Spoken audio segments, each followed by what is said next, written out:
Assalamualaikum warahmatullahi wabarakatuh. Pada pertemuan yang kelima, kita akan masuk ke pokok bahasan perencanaan agregat.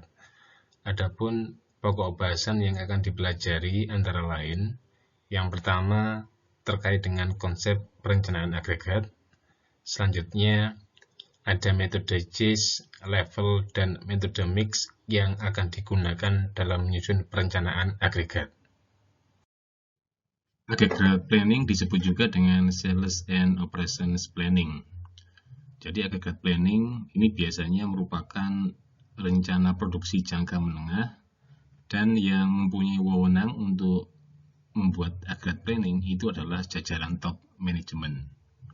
Dalam agregat planning ini membutuhkan input berupa demand dari konsumen, biasanya di sini forecast demand-nya. Tujuan dari agregat planning ini ingin memenuhi atau ingin menyeimbangkan antara besarnya permintaan dengan kemampuan suplai yang dimiliki oleh sebuah perusahaan. Sehingga dalam agregat planning itu nantinya juga menentukan kira-kira seberapa besar kapasitas yang harus disetting oleh sebuah perusahaan agar permintaan dari konsumen itu bisa dipenuhi baik dari sisi jumlah maupun dari sisi ketepatan waktu. Dan tentunya dengan biaya yang paling minimum. Agregat planning merupakan rencana jangka menengah yang mencakup jumlah produksi dalam unit agregat atau pada level family. Level family itu biasanya terdiri dari beberapa macam produk yang memiliki banyak kesamaan dan banyak komponen ataupun proses yang diproses menggunakan sumber daya yang sama. Misalkan menggunakan mesin ataupun tenaga kerja yang sama. Karena masih banyak kemiripan untuk beberapa produk selama produk tersebut masih dalam satu level family product. Konsumen biasanya pesan produk ke produsen itu berupa produk yang masuk kategori stock keeping unit. Contoh misalkan saya ambil contoh ada konsumen sepeda motor. Ketika konsumen sepeda motor ingin beli sepeda motor ke sebuah dealer, misalkan ke sebuah dealer motor Honda, bukan berarti di sini saya mempromosikan merek Honda, tapi saya ambil sebagai contoh aja. Ketika konsumen beli sepeda motor, kemudian dia beli motor Matic. Motor Matic itu dikategorikan sebagai level family product. Sedangkan stock keeping unitnya itu misalkan motor Matic Honda Beat warna putih. Kemudian motor Matic Honda Beat warna merah. Kemudian motor Matic Honda Vario 125 warna putih. Jadi stock keeping unit itu merupakan produk yang diterima oleh konsumen dan konsumen memesannya itu pada level stock keeping unit. Dan stock keeping unit ya, itu kan terdiri dari berbagai macam jenis produk. Itu nantinya bisa diagregatkan menjadi satu family produk. Sama-sama motor Honda Beat-nya meskipun warnanya berbeda. Ada yang warna merah, putih, hitam, dan seterusnya. Itu kan masih dikelompokkan dalam satu level family. Proses pembuatannya di sini hampir sama. Yang membedakan cuma di proses pengecatannya aja. Jadi itu perbedaan antara level family dengan level stock keeping unit. Di agregat, kita merencanakan pada level family product, bukan pada level stock keeping unit. Salah satu yang dilakukan dalam agregat planning yaitu menyeimbangkan antara permintaan dengan kemampuan supply atau kapasitas yang dimiliki oleh perusahaan.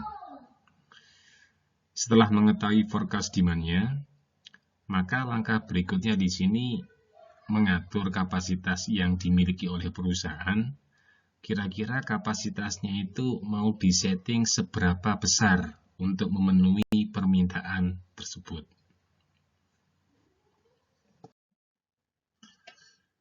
Kecil besarnya kapasitas yang disetting oleh perusahaan, nantinya itu juga mempunyai konsekuensi biaya yang besarnya juga berbeda-beda.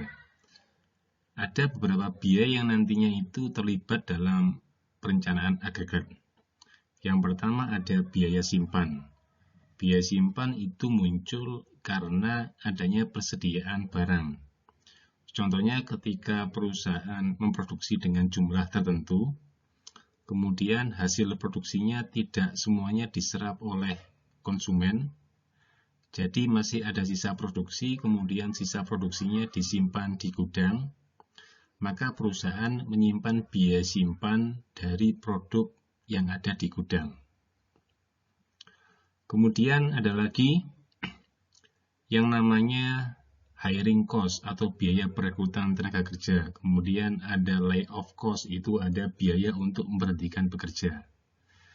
Jadi ketika kapasitas produksi mau dinaik turunkan, itu bisa dilakukan dengan cara mengatur jumlah karyawan yang dipekerjakan. Ketika kapasitasnya mau dinaikkan, maka bisa dengan menambah jumlah karyawan baru. Ketika kapasitasnya ingin diturunkan, bisa dengan cara memberhentikan karyawan yang selama ini bekerja. Sehingga dari perekrutan maupun pemberhentian karyawan itu nantinya muncul hiring cost dan juga layoff cost. Selanjutnya, ada juga yang namanya shortage cost atau biaya kekurangan. Ketika permintaan konsumen tidak bisa dipenuhi tepat waktu, maka perusahaan bisa dikenakan shortage cost. Skema dari shortage cost ini macam-macam. Contohnya ada perusahaan dan konsumen itu yang membuat perjanjian. Kalau perusahaan tidak bisa mensuplai barangnya tepat waktu, maka perusahaan akan dikenakan biaya penalti atau denda. Biaya penalti tersebut itu bisa dikategorikan sebagai shortage cost. Shortage cost itu juga bisa diartikan sebagai kehilangan kesempatan untuk mendapatkan keuntungan dari penjualan produk. Contohnya misalkan ketika konsumen mau beli produk tapi produknya nggak ada, artinya perusahaan tidak jadi menjual produk ke konsumen. Karena tidak jadi menjual produk, maka perusahaan kehilangan kesempatan untuk mendapatkan keuntungan. Ada juga di sini regular cost, itu jam kerja, itu adalah biaya yang dikeluarkan untuk menggaji karyawan pada jam kerja reguler. Kemudian kalau selama jam kerja reguler ternyata kapasitasnya nggak cukup, bisa dengan menambahkan jam lembur atau overtime, dan tentunya di sini harus mengeluarkan overtime cost yang biaya per jamnya itu lebih mahal dari biaya jam kerja reguler. Selanjutnya ketika ingin menaikkan kapasitas itu bisa dengan cara melakukan subkontrak. Jadi permintaan yang tidak bisa dipenuhi oleh kapasitas yang dimiliki oleh perusahaan itu bisa dipenuhi dari subkontrak dengan perusahaan rekanan.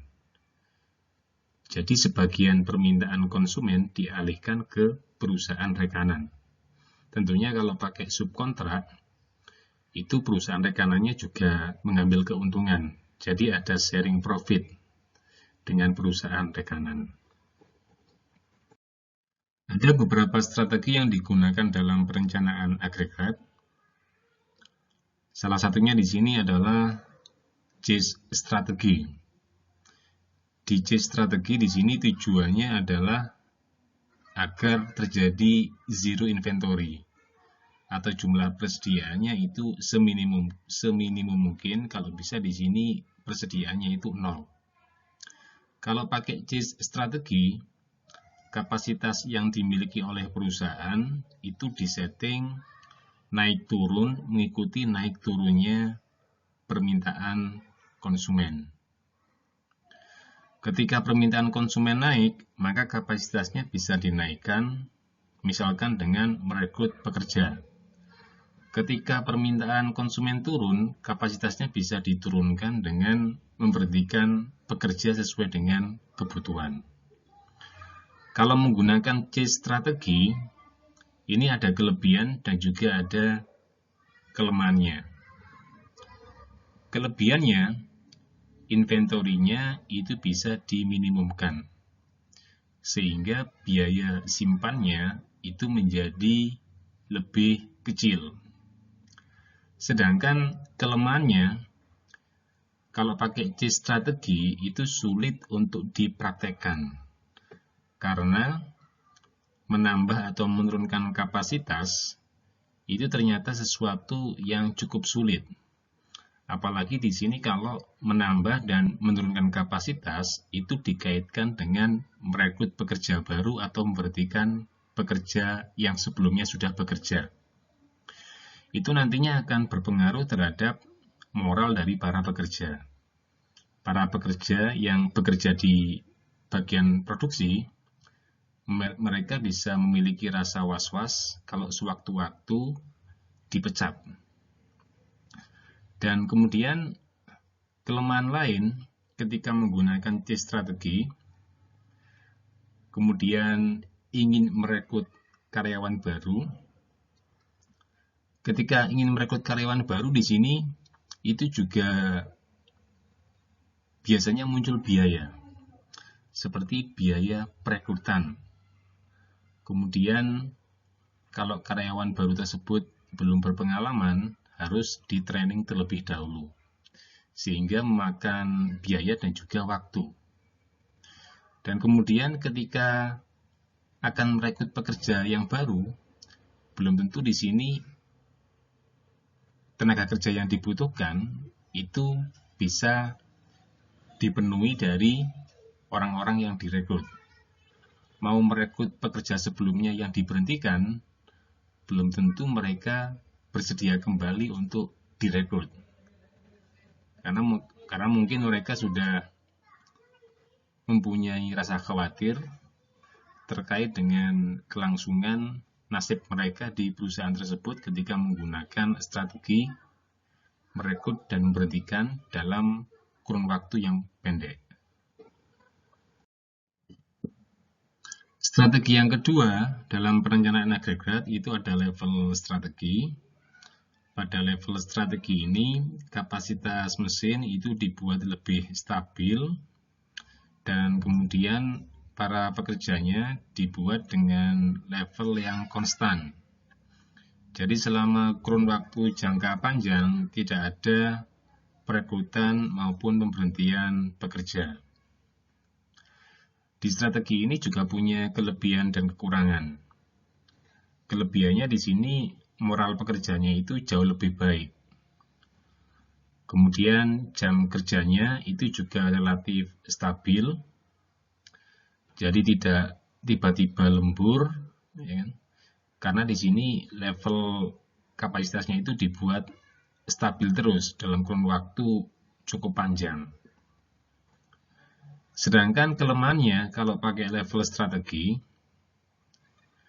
ini ada kemungkinan perusahaan memiliki jumlah persediaan yang cukup banyak, atau bahkan mungkin di sini pada kondisi kebalikannya, perusahaan malah mengalami kekurangan produk. Hal itu bisa terjadi karena yang namanya permintaan dari konsumen itu berfluktuasi naik turun, tapi di sini level kapasitasnya itu stabil atau konstan. Ketika permintaan dari konsumen naik, kemudian sebelumnya tidak memiliki persediaan yang mencukupi, maka bisa menyebabkan yang namanya kekurangan barang atau shortage. Tapi kalau kebalikannya, ketika permintaan dari konsumen itu jauh di bawah level kapasitas yang dimiliki, maka semua hasil produksinya tidak akan bisa diserap oleh konsumen, sehingga menyisakan produk yang belum terserap oleh pasar. Sehingga di gudang itu banyak produk yang belum terserap dan itu menimbulkan biaya simpan yang cukup tinggi. Ini ilustrasi ketika menggunakan chase strategi. Jadi yang warnanya merah itu adalah kapasitas produksinya, kemudian yang warnanya biru itu adalah siklus dari permintaan konsumennya. Jadi ketika permintaan konsumennya di sini naik, maka kapasitas produksinya juga naik. Dan sebaliknya ketika permintaan dari konsumen itu turun, maka kapasitas produksinya itu disetting ikuti dari penurunan permintaan. Kalau pakai C strategi, ini cocoknya digunakan untuk produk-produk yang memang biaya simpannya itu sangat tinggi. Atau bisa juga untuk produk-produk yang mudah rusak, jadi tidak bisa disimpan terlalu lama, itu cocok menggunakan chase strategi. Pada level strategi, kalau diilustrasikan, garis yang warnanya merah itu adalah kapasitas produksinya. Jadi kapasitas produksinya dalam jangka panjang itu dibuat stabil, dibuat konstan. Sedangkan yang warna biru itu menunjukkan siklus dari naik turunnya permintaan konsumen. Ketika permintaan konsumennya itu jauh di bawah kapasitas yang dimiliki oleh perusahaan, misalkan pada kurun waktu periode 1 sampai dengan 5, maka pada periode ini perusahaan itu akan banyak memiliki sisa produksi yang tidak semuanya diserap oleh pasar, sehingga menanggung biaya simpan yang lebih tinggi. Dan kemudian sisa produksi tersebut disimpan di gudang untuk dijadikan stok, dan stok yang ada di gudang itu nantinya bisa dimanfaatkan untuk menambah kemampuan suplai pada periode 6 sampai pada periode ke-12. Pada periode ke-6 sampai dengan periode ke-12, permintaan konsumen ini kan trennya mengalami kenaikan, dan kenaikannya itu jauh di atasnya level kapasitas yang dimiliki oleh perusahaan. Jadi untuk memenuhi sisa permintaan yang tidak bisa dipenuhi dari kapasitas yang dimiliki, itu bisa diperoleh dari sisa persediaan sebelumnya yang disimpan di gudang. Kalau pada level strategi ini, maka biar tidak terjadi shortage atau kehabisan barang, itu harus bisa dengan baik mengantisipasi kapan permintaan itu naik, kapan permintaan itu turun. Antisipasi itu bisa digunakan untuk menentukan persediaan yang dijadikan sebagai persediaan pengaman. Jadi untuk jaga-jaga jika permintaannya naik tapi tidak bisa dipenuhi dari kapasitas yang dimiliki. Selanjutnya ada mix strategi. Ini merupakan strategi gabungan dengan mengambil kelebihan yang dimiliki oleh chase strategi dan juga kelebihan yang dimiliki oleh level strategi. Pada mix strategi, level produksinya pada periode tertentu itu dibuat konstan, dan kemudian pada periode-periode berikutnya juga dibuat konstan dengan jangka waktu tertentu, dan penentuan level produksinya ini mempertimbangkan kenaikan dan penurunan permintaan. Ketika menggunakan mix strategi, naik turunnya kapasitas tidak sesering jika dibandingkan dengan chase strategi, dan level dari kapasitas yang dimiliki itu pada periode tertentu bisa naik turun mengikuti dari pola permintaannya. Dalam perencanaan agregat, salah satu faktor yang nantinya akan ditentukan itu adalah seberapa besar kapasitas yang dimiliki oleh sebuah perusahaan manufaktur. Dan untuk merencanakan agregat, bisa menggunakan satuan tertentu. Satuan yang bisa digunakan itu bukan hanya unit, tapi juga bisa waktu produksi, kebutuhan bahan baku, ataupun kebutuhan biaya produksi. Secara umum, satuan yang digunakan dalam agregat itu adalah satuan jam kerja. Untuk membuat perencanaan agregat, tentunya di sini mempertimbangkan beberapa faktor biaya. Nantinya biaya tersebut akan mempengaruhi kebijakan yang diambil ketika akan menentukan seberapa besar kapasitas yang akan digunakan. Untuk contoh perencanaan agregat, ini ada sebuah perusahaan yang bernama PT Maju Jaya yang memproduksi 5 jenis produk. Dan diketahui permintaan selama 1 tahun ditunjukkan pada tabel berikut. Selanjutnya juga ada data persediaan awal yang dimiliki oleh perusahaan tersebut. Kemudian tiap-tiap produk itu juga mempunyai jam kerja standar per unit. Misalkan produk A, per unitnya itu membutuhkan waktu 2 jam untuk berproduksi. Selanjutnya ini ada data-data terkait dengan biaya, mulai dari biaya jam kerja reguler, biaya untuk perekrutan pekerja, pemberhentian, penyimpanan, back order.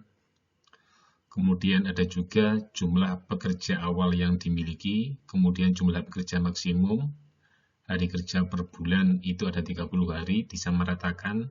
Ini cuma sebagai contoh aja, meskipun sebetulnya bulan seperti Februari itu umurnya nggak sampai 30, tapi ini untuk penyederhanaan aja. Kemudian jam kerja per hari disamaratakan sebanyak 8 jam.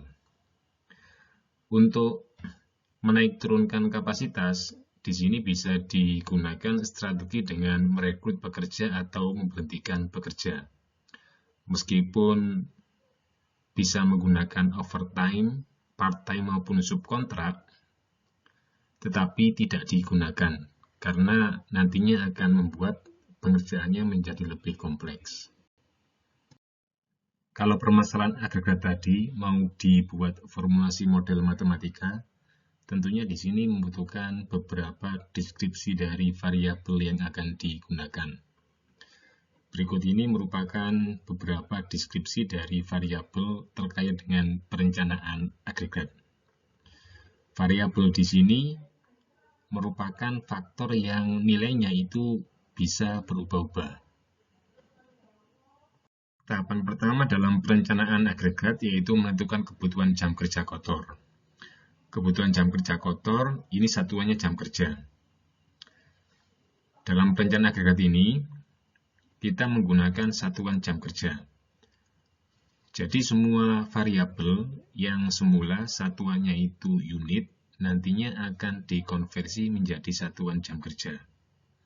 Contohnya misalkan kalau ada permintaan yang awalnya permintaan tersebut satuannya unit, maka permintaan tersebut dikonversi menjadi satuan jam kerja.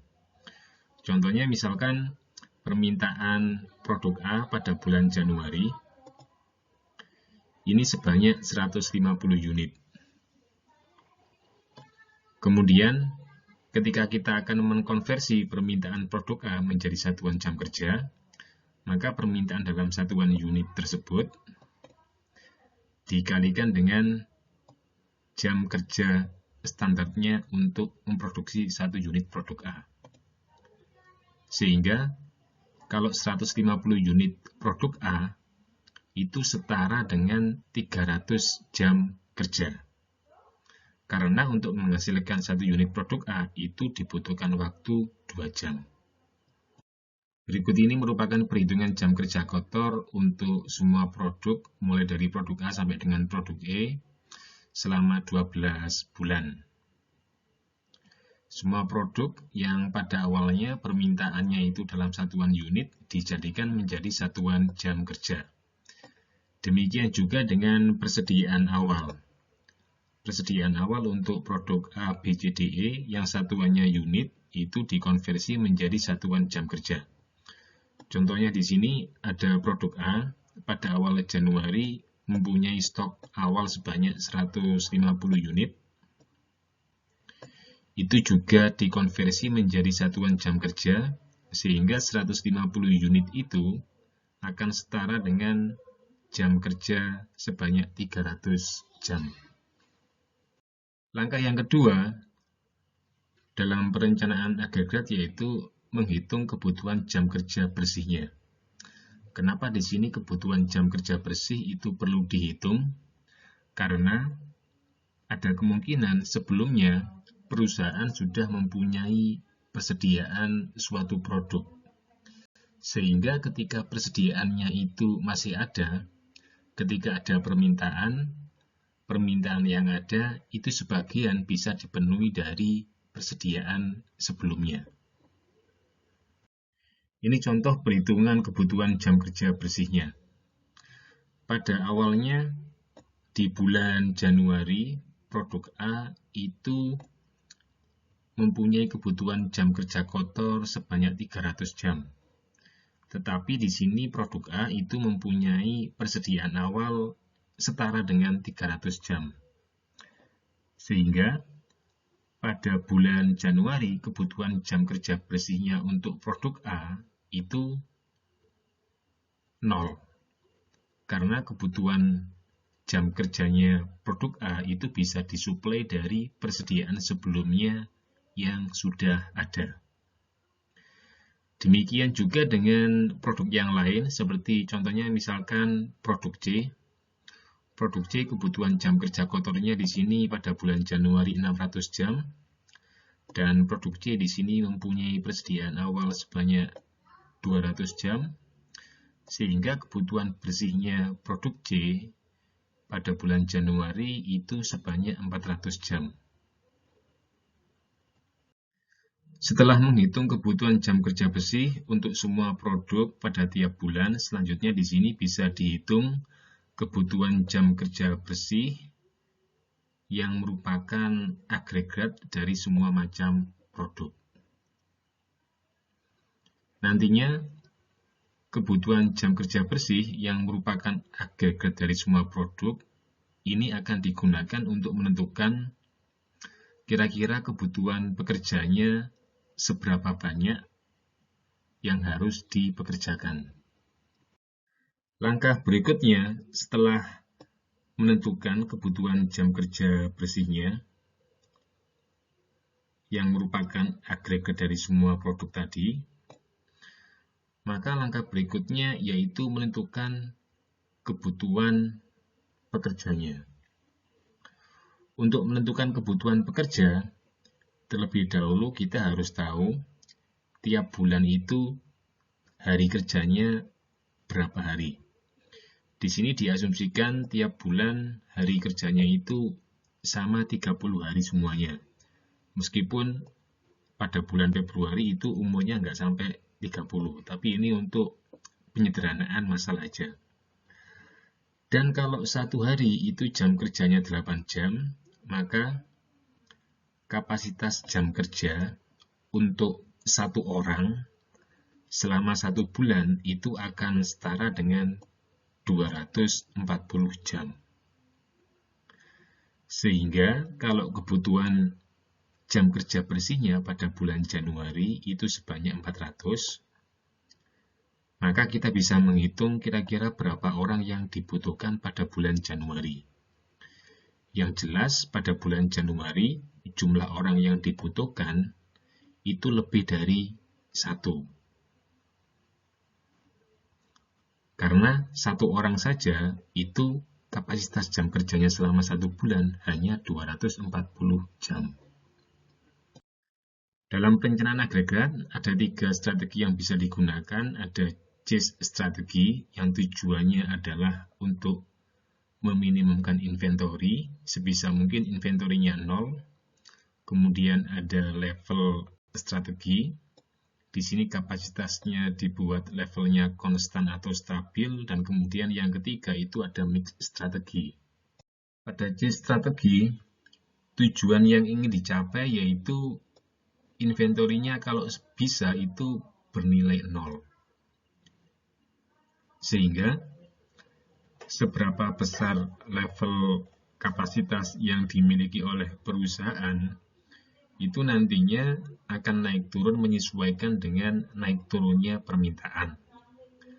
Kalau misalkan kapasitasnya itu disetting, dipengaruhi dari jumlah pekerja, maka untuk menaik turunkan kapasitas itu bisa dengan cara menambah atau mengurangi jumlah pekerja. Untuk contoh tadi, kita akan menggunakan chase strategi untuk membuat perencanaan agregat. Pada slide yang sebelumnya tadi, pada bulan Januari, kebutuhan jam kerja bersihnya itu sebesar 400 jam. Kemudian kapasitas jam kerja tiap orang selama 1 bulan itu setara dengan 240 jam. Sehingga pada bulan Januari, kalau dihitung, itu dibutuhkan pekerja sebanyak 1,6 pekerja. Karena pekerja itu merupakan variabel yang bersifat bulat atau integer, maka hasilnya dibulatkan ke atas. Kalau dibulatkan ke bawah, nantinya kapasitasnya itu kurang. Sehingga biar mencukupi, pembulatannya itu ke atas.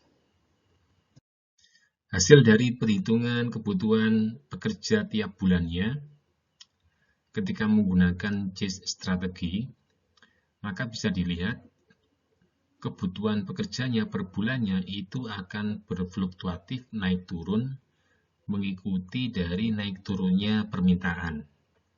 Misalkan pada bulan Januari setelah dihitung dibutuhkan pekerja sebanyak 2 orang, dan kemudian pada bulan Februari kebutuhan pekerjanya naik totalnya menjadi 11 orang.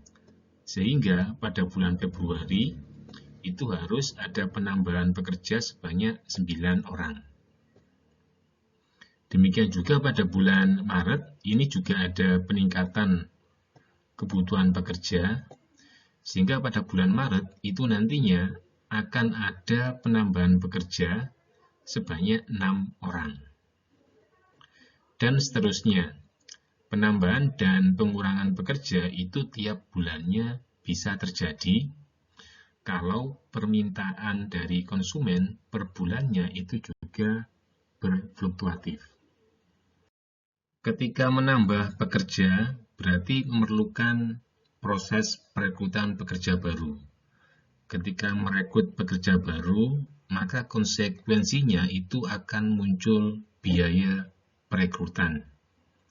Jadi biaya perekrutan itu diperoleh dari jumlah pekerja yang direkrut dikalikan dengan biaya perekrutan per pekerja. Ketika memberhentikan pekerja, maka perusahaan juga akan menanggung konsekuensi biaya, yaitu biaya pemberhentian, yang besarnya merupakan perkalian antara jumlah pekerja yang diberhentikan dengan biaya pemberhentian per pekerja. Uang pesangon itu bisa dikategorikan termasuk biaya pemberhentian. Ketika menggunakan chase strategi, tujuannya adalah untuk meminimumkan inventory. Sehingga agar inventorinya seminimum mungkin atau bisa nilainya itu menjadi 0, maka setiap produksinya jumlahnya disamakan dengan jumlah permintaannya. Ikuti persamaan ini.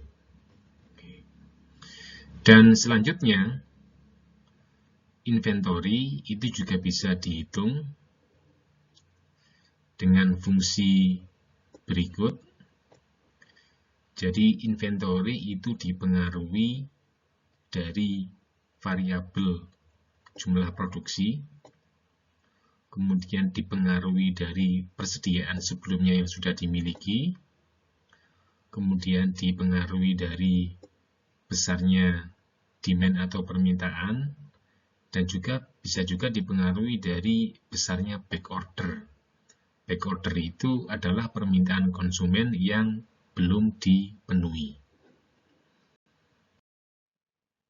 Dan keseluruhan biaya yang timbul itu nantinya akan ditotal, dan dalam perencanaan agregat, tujuan yang ingin dicapai adalah menghasilkan total biaya yang paling minimum. Jadi yang termasuk dalam komponen total biaya itu ada biaya perekrutan karyawan, biaya pemberhentian karyawan, ada biaya persediaan atau biaya simpan, dan ada juga biaya back order. Ini adalah contoh perencanaan agregat yang menggunakan CASE strategi. Ketika menggunakan CASE strategi, nantinya kapasitas yang dimiliki oleh perusahaan itu akan naik turun mengikuti permintaan. Pertama kali sebelum kita membuat perencanaan agregat, seperti di slide-slide sebelumnya, kita mengisi data yang sudah diketahui. Seperti hari kerja selama 1 bulan itu ada berapa hari. Kemudian ketika mempekerjakan 1 orang, selama 1 bulan, 1 orang tersebut mempunyai kapasitas jam kerja seberapa banyak.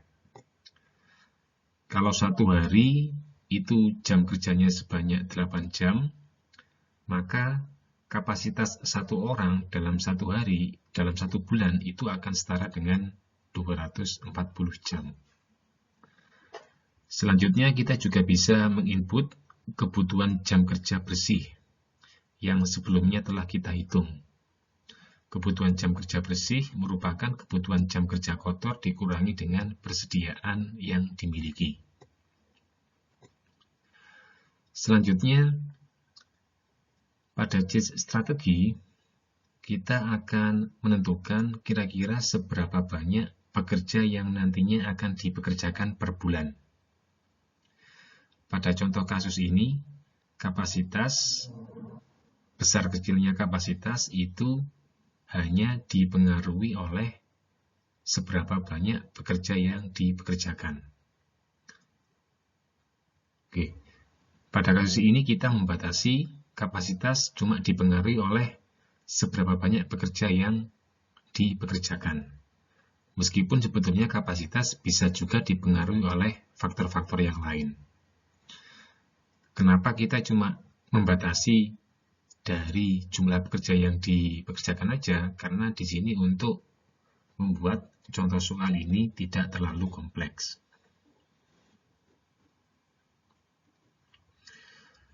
Jumlah pekerja yang dibutuhkan itu merupakan pembagian antara kebutuhan jam kerja bersih dibagi dengan kapasitas jam kerja per orang selama 1 bulan.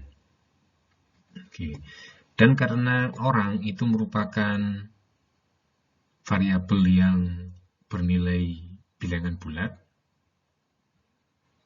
maka itu harus dibulatkan. Kalau pada bulan Januari ketemu 1,67, maka dibulatkan menjadi 2. Kalau pada bulan Februari ketemu 10,8, maka dibulatkan menjadi 11. Jumlah pekerja awal yang dimiliki pada awal Januari itu sebanyak 10 orang. Sehingga pada bulan Januari, karena pekerja yang digunakan itu lebih sedikit, maka dilakukan yang namanya pemberhentian pekerja atau pengurangan jumlah pekerja sebanyak 8 orang. Selanjutnya, pada bulan Februari, pekerja yang dibutuhkan itu sebanyak 11 orang. Dan sebelumnya pada bulan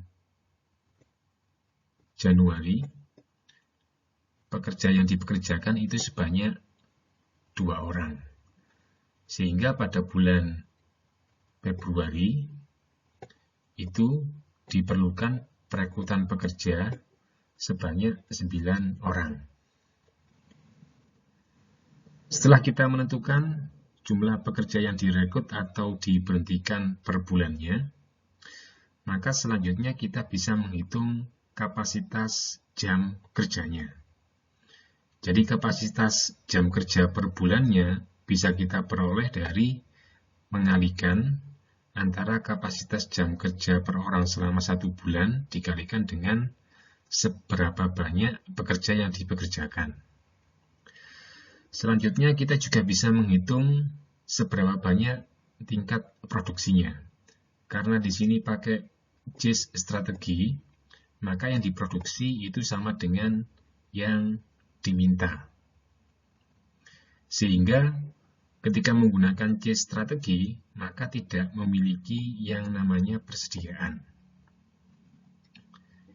Setelah kita mengetahui variabel-variabel yang berpengaruh terhadap biaya, maka selanjutnya kita bisa menghitung biaya apa saja yang nantinya bisa muncul ketika menggunakan JIS strategi. Ini adalah tabel tabulasi untuk penentuan jumlah karyawan selama 12 bulan. Selanjutnya kita bisa menghitung biaya apa saja yang terjadi ketika menggunakan JIS strategi. Yang pertama ada biaya pekerja reguler. Biaya pekerja reguler dikenakan tarif per jamnya itu $12. Sehingga kalau dalam bulan Januari mempekerjakan 2 orang tersebut selama 1 bulan memiliki jam kerja sebanyak 240, maka biaya yang harus dibayarkan kepada 2 orang tersebut sebesar $5.760. Selanjutnya ada biaya perekrutan. Biaya perekrutan ini muncul ketika merekrut pekerja yang baru.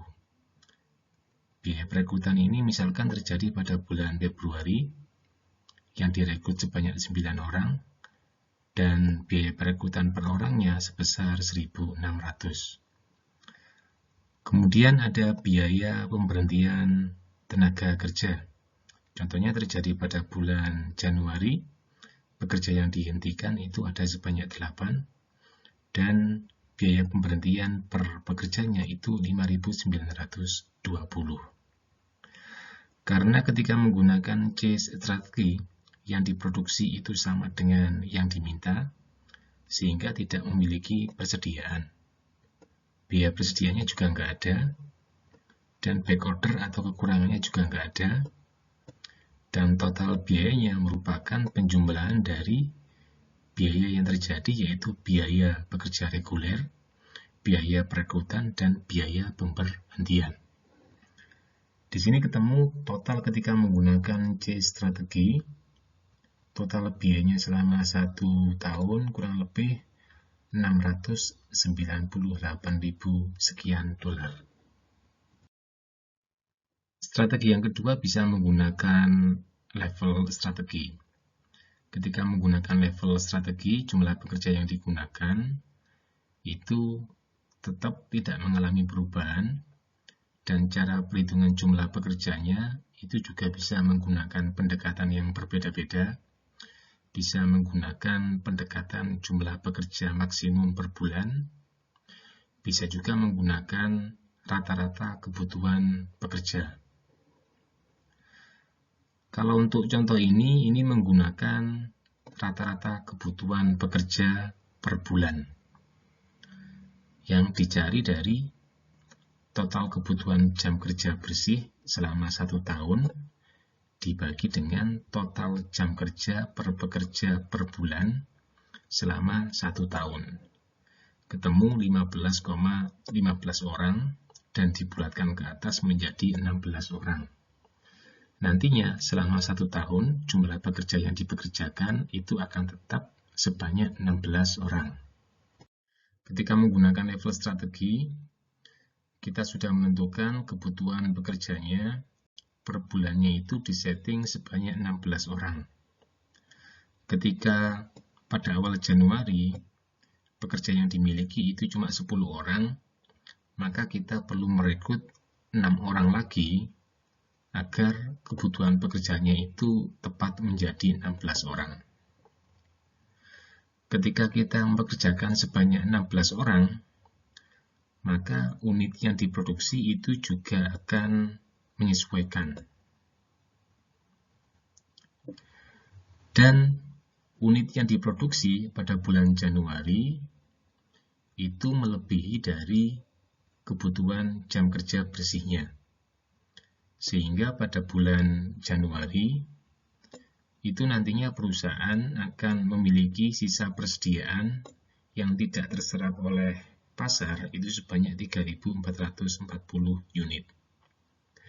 Demikian juga pada bulan Februari, karena produksinya lebih banyak daripada kebutuhan jam kerja bersihnya, maka sisa pada bulan Januari itu menyisakan 1.240.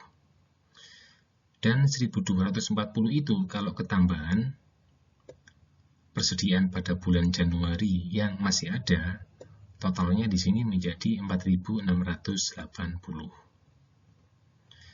Dan persediaan ini baru berkurang pada bulan Maret, karena pada bulan Maret produksinya itu lebih kecil daripada kebutuhan jam kerja bersihnya.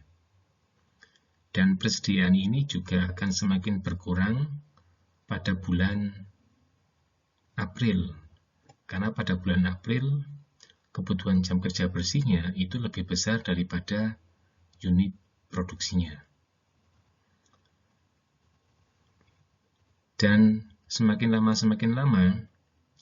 ketika produksinya itu lebih kecil dari kebutuhan jam kerja bersihnya, kekurangan produksinya itu bisa disuplai dari sisa persediaan sebelumnya yang belum terpakai.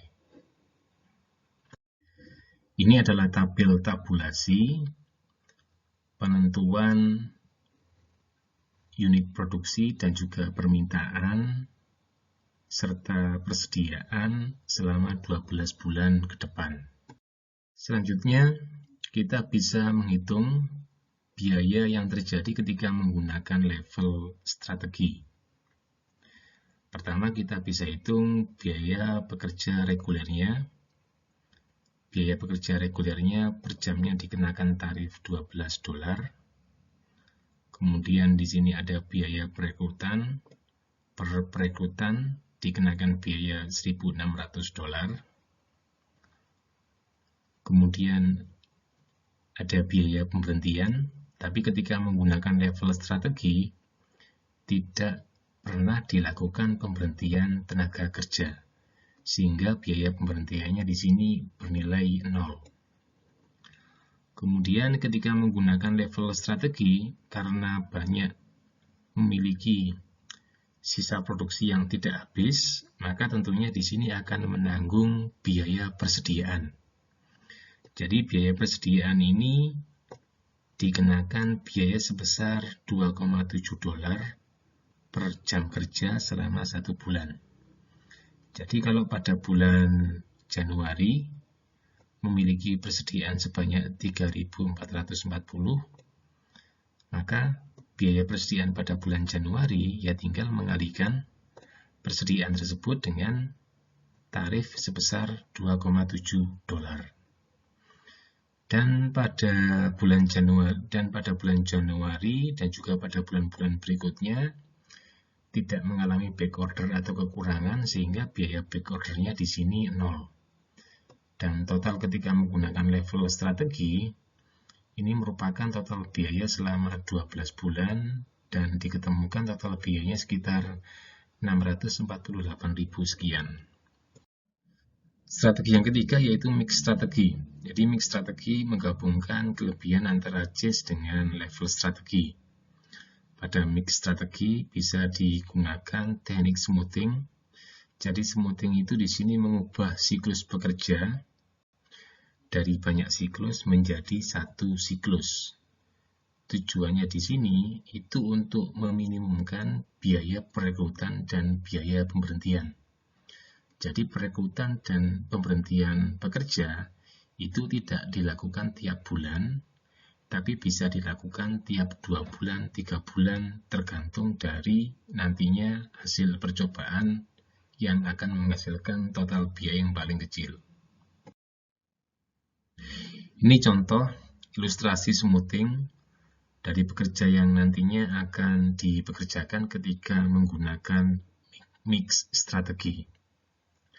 Kalau kita lihat, pekerja yang dibutuhkan per bulannya ketika menggunakan JIT strategi itu fluktuasinya cukup tinggi dan itu bisa dilihat dari garis yang berwarna biru. Tapi ketika kita melakukan smoothing, di sini kita usahakan perekrutan maupun pemberhentian karyawan itu sesedikit mungkin. Tentunya untuk menentukan angka smoothing yang bagus, itu butuh trial and error. Bisa jadi, trial and error yang menghasilkan total biaya yang paling baik, itu tidak diperoleh dari satu kali percobaan saja. Dan yang pasti, ketika menggunakan mix strategi, itu hasilnya harus lebih bagus daripada JIT dan level strategi, atau paling tidak biayanya itu sama rendahnya. Kalau menggunakan mix strategi, tapi biayanya jatuhnya lebih mahal daripada JIT dan level, berarti cara mixnya itu yang kurang tepat. Ini contoh ketika menggunakan mix strategi. Jadi pekerja yang dipekerjakan untuk bulan Januari dan bulan Februari itu disetting konstan sebesar 10. Kemudian pada bulan Maret dinaikkan menjadi 13 sehingga harus merekrut sebanyak 3 orang. Kemudian pada bulan April naik lagi menjadi 18, sehingga dari yang sebelumnya 13 itu harus merekrut sebanyak 5 orang. Dan seterusnya. Dari sini kita bisa menghitung besarnya kapasitas dan juga besarnya produksi. Sehingga kita juga bisa menghitung selisih produksi dengan permintaan dan juga bisa menghitung besarnya persediaan yang dimiliki.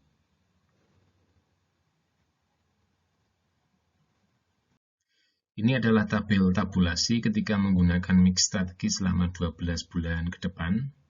Kita bisa lihat jumlah pekerja yang dipekerjakan. Ada naik turunnya, tapi di sini perekrutan dan pemberhentian karyawan itu tidak dilakukan tiap 1 bulan.